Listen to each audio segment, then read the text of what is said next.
भारत की आत्मा में लेडीज एंड जेंटलमैन एक गहरा अटूट विश्वास बसा हुआ है।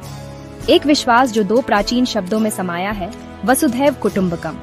इसका मतलब है कि सारी दुनिया एक परिवार है और भारत ने बार बार ये दिखाया है कि वो इसी सिद्धांत पर जीता है। ये देश सिर्फ उपदेश नहीं देता, ये अमल भी करता है।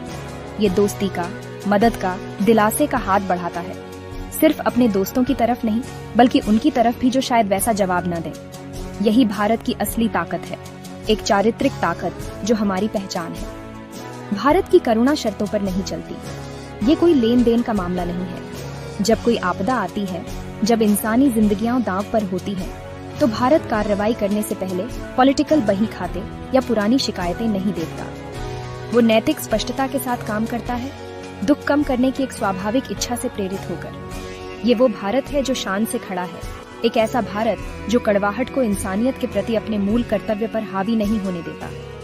आज रात सवाल ये है कि क्या दुनिया और खासकर हमारा पड़ोसी ये बात समझता है? हाल की घटनाएं, खासकर 21 मई 2025 की दर्दनाक घटना ने भारत की इस खास भावना को बिल्कुल साफ और जाहिर कर दिया है। ये घटना, लेडीज एंड जेंटलमैन, सिर्फ एक न्यूज हेडलाइन नहीं है। ये हमारे देश के ताने बाने का सबूत है, एक ऐसा ताना बाना जो हिम्मत और गहरी मानवीय सहानुभूति के धागों से बुना है। तारीख थी 21 मई 2025। इंडिगो फ्लाइट 6E2142 दिल्ली से श्रीनगर की एक रूटीन फ्लाइट मौसम के भयानक कहर में फंस गई। 227 कीमती जानें सवार थीं, जिनमें माने हुए Trinamool Congress members of parliament भी शामिल थे। वो एयरक्राफ्ट सिर्फ एक मशीन नहीं था, वो उम्मीदों, सपनों और जिंदगियों को ले जाने वाला एक जरिया था। जैसे ही वो पठानकोट के पास पहुंचा, आसमान खतरनाक हो गया। एक जबरदस्त हेल स्टॉर्म, साथ में सीवियर टर्ब्यूलेंस ने उस बेखबर एयरक्राफ्ट पर अपना कहर बरपा दिया। एयरक्राफ्ट का रेडोम, उसकी बिल्कुल नोज कोन पर हेल स्टॉर्म के इम्पैक्ट का सबसे ज्यादा असर हुआ, जिससे उसकी इंटेग्रिटी खतरे में पड़ गई। ऐसे मुश्किल हालात में तजुर्बेकार पायलट ने एक क्रिटिकल फैसला लिया। सबसे नजदीकी अवेलेबल ऑप्शन एक सेफ इमरजेंसी लैंडिंग के लिए लाहौर लग रहा था, बॉर्डर के उस पार पाकिस्तान में। इमरजेंसी एयर स्पेस एक्सेस के लिए एक रिक्वेस्ट फौरन लाहौर एयर ट्रैफिक कंट्रोल को भेजी गई। जो जवाब मिला वो सिर्फ इनकार नहीं था, वो दिल दहला देने वाली अमानवीयता थी। पाकिस्तान के दरवाजे बेरहमी से बंद हो जाने के बाद एक बड़ी तबाही को टालने की जिम्मेदारी पूरी तरह से भारत के कंधों पर आ गई। और भारत, लेडीज एंड जेंटलमैन, बिल्कुल नहीं हिचकिचाया। इंडियन एयर फोर्स को फौरन इस ग्रेव इमरजेंसी के बारे में अलर्ट किया गया। इंडियन एयर फोर्स का रिस्पांस शानदार से कम नहीं था। जेट्स स्क्रैम्बल किए गए, कम्युनिकेशन लाइंस पर तेजी से बातचीत हुई और एक बहुत ध्यान से कोऑर्डिनेट किया गया रेस्क्यू ऑपरेशन शुरू हो गया। IAF के पायलट्स, जो अपनी स्किल और बहादुरी के लिए मशहूर हैं, मौके पर खरे उतरे और उन्होंने हमारी आर्म्ड फोर्सेस की सेवा भावना को सच कर दिखाया। उन्होंने फ्लाइट 6E2142 के पायलट से कांटेक्ट किया, उन्हें हौसला दिया और एक्सपर्ट गाइडेंस दी। तमाम मुश्किलों के बावजूद इंडियन एयर फोर्स ने इंडिगो फ्लाइट 6E2142 को श्रीनगर में सेफ इमरजेंसी लैंडिंग कराने में कामयाबी हासिल की। सभी 227 पैसेंजर्स और क्रू मेंबर सुरक्षित उतरे। उनके डर की जगह अब बेइंतहा राहत और शुक्रगुजारी ने ले ली थी। इंडिगो संकट पर भारत का रिस्पांस सिर्फ देश की ताकत का कोई अकेला नमूना नहीं था। ये हमारे देश के उस लंबे और शानदार हिस्ट्री के मुताबिक था, जिसमें हमने ह्यूमैनिटेरियन असिस्टेंस उन तक भी पहुंचाई है जिन्होंने अक्सर हमसे दुश्मनी दिखाई है। जब पाकिस्तान मुश्किल में पड़ा है, भारत मदद का हाथ बढ़ाने वालों में सबसे आगे रहा है। हम पॉलिटिकल मतभेदों को अपनी ह्यूमैनिटेरियन भावनाओं पर हावी नहीं होने देते। 2005 में पाकिस्तान में आए भयानक अर्थक्वेक को ही लीजिए। क्या भारत हिचकिचाया? नहीं।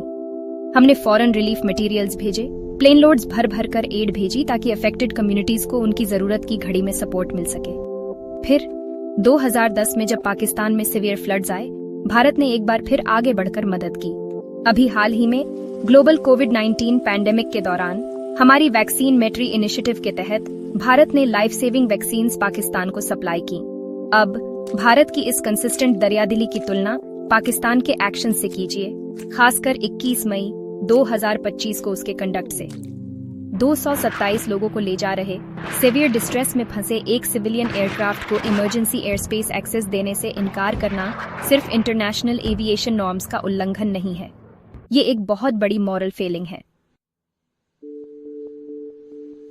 इंडिगो फ्लाइट 6E2142 के आसपास हुई ड्रामेटिक घटनाओं ने एक बार फिर भारत की अपने सिटीजन्स की सेफ्टी और वेलबीइंग के प्रति अटूट कमिटमेंट को जोरदार तरीके से दिखाया है। इसने हमारे देश की असली ताकत को दिखाया है, सिर्फ मिलिट्री कैपेबिलिटी के मामले में नहीं, जैसा कि ब्रिलियंट इंडियन एयर फोर्स ने साबित किया, बल्कि तेजी से डिसाइसिव और कंपैशनेट एक्शन लेने की हमारी कैपेसिटी में भी। जब जिंदगी और मौत का सवाल सामने था और ऊपर से पड़ोसी की समझ से परे एपैथी, तो भारत ने अपने खुद के रिसोर्सेज, अपनी खुद की करेज और अपने अंदर बसे ह्यूमैनिटेरियन वैल्यूज पर भरोसा किया और एक पोटेंशियल कैटास्ट्रोफी को सर्वाइवल और नेशनल प्राइड की कहानी में बदल दिया। बार बार प्रोवोकेशंस के बावजूद, बॉर्डर पार से हॉस्टिलिटी की अनगिनत घटनाओं से भरे हिस्ट्री के बावजूद, भारत के कोर प्रिंसिपल्स अटल हैं। हमारी ह्यूमैनिटेरियन स्पिरिट कोई नाजुक चीज नहीं है जिसे दूसरों के एक्शन से बदला या कम किया जा सके। हम जरूरत पड़ने पर असिस्टेंस देना जारी रखेंगे, वसुधैव कुटुंबकम के अपने प्राचीन ज्ञान से मार्गदर्शन लेते हुए। लेकिन अब जो सवाल हवा में भारी है, एक ऐसा सवाल जिसका सामना पाकिस्तान को करना ही होगा, वो ये है, इंसानी जान की इतनी बड़ी अनदेखी के बाद पाकिस्तान भारत से, या सच कहें तो ग्लोबल कम्युनिटी से, कैसे मुंह दिखाएगा जब उसे अगली बार जरूरत पड़ेगी। एक डिस्ट्रेस्ड सिविलियन एयरक्राफ्ट को इमरजेंसी लैंडिंग के लिए अपने एयर स्पेस में घुसने की इजाजत न देना एक ऐसा एक्ट है जिसकी परछाई जरूर लंबी पड़ेगी।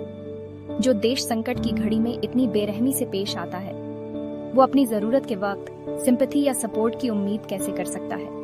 अल्टीमेटली भारत कंपैशन, रेजिलियंस और रिस्पॉन्सिबल इंटरनेशनल कॉन्डक्ट के लिए दुनिया भर में एक ग्लोबल स्टैंडर्ड सेट करना जारी रखे हुए है।